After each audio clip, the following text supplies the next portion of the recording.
one more gear video. Here I've got two gears connected by a belt, and it could be like a bike chain, and it's the same gear ratio. We have 40 teeth on the big one and 16 teeth on the small one. So one thing that's different, it's not going to be essential to us, is that when I rotate the bigger gear, the smaller gear rotates in the same direction. And we're going to be mainly interested in the speed of rotation, so it's not very important to us, but it's important if you want that to happen in your gear system.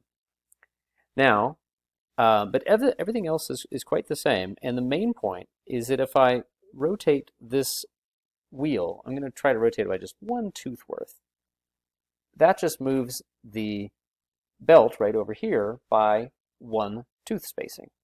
Everything in the belt is moving along this curve that defines the belt by one tooth spacing, including everything over here. That'll move this part that's meshing with this gear by one tooth spacing. That's going to move that guy by one tooth. Exactly as if they were meshed, it's just that the directions are the same instead of opposite. So let's see if I get the same result as we had. This was a 2 to 5 gear ratio.